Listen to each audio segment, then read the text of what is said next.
চলো চোৱা এইটো চাই লওঁ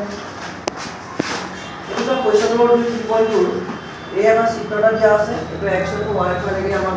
সব দিয়া আছে প্ৰশ্ন হৈছে কি 2 হৈছে কি 1 নম্বৰ চাবা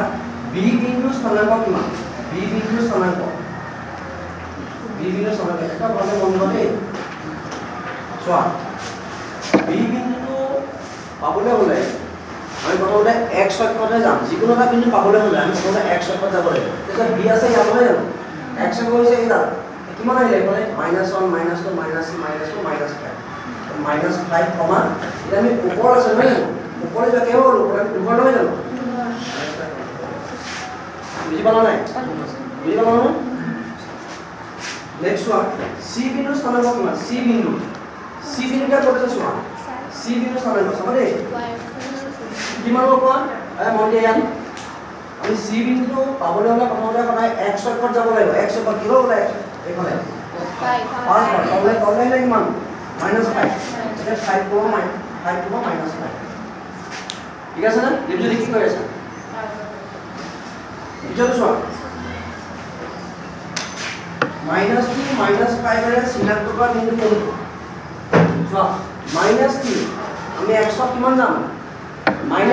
প্ৰথমটো মানে x মান এইটো y মান x আহিব লাগিব -3 আহা -3 আহা আমি লৈ আহা হলে এটা y মান কিমান -5 কোনটো যাম অলনে পৰে তললে -3 মেটো হলে এই বিন্দু -3 -5 এর ঋণাত্মক বিন্দু হৈছে কি নেক্সট ওয়ান কমন মন যায় 2 - 4 বিন্দু ঋণাত্মক বিন্দু কোনটো 2 - 4 x ৰ যাম 2 হৰ y তললে 4 হৰ x ৰ যাম 2 হৰ যোৱা 2 হৰ y মান 4 হৰ কিমান হ'ব g নহয় জানো g বুজি পাইছা না তুমি লোকৰ কৈছো নে নাই এখানে এইটো চোৱা পাঁচ চোৱা d বিন্দুৰ ভুজ কিমান ভুজ মানে কি আছিলে x d বিন্দু ভুজ d কত এইটো হয় না এইটো কমলা তুমি x অক্ষত জাগেবা বলা এই ভুজ কি যদি মই পুঠি কোৱাও আমি y પર সমান কিমান 2 হলে যে d বিন্দু ভুজ কিমান 6 দিলে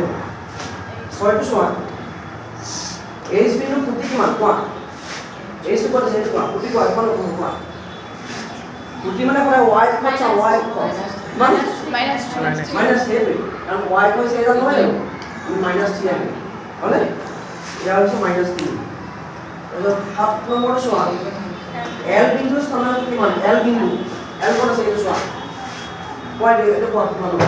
আছে কত সো আমি l বিন্দুটো পাবলৈ আমি প্ৰথমতে x অক্ষত যাব লাগিব আমি ইয়াত ৰলো আমি এটা ইফালে যোৱা মানে 0 আছে 0 কমা এটা আমি ওপৰলৈ গৈ ঘৰ ঠিক আছে নেক্সট আউট আছে m বিন্দু স্থানাঙ্ক কিমান m m সোয়া নাম নম্বৰটো m বিন্দু স্থানাঙ্ক কিমান কোৱা -3 তাৰপিছত আৰু 0 কাৰণ ইফালে যোৱা হলে ক্লিয়াৰ আছে পুৰা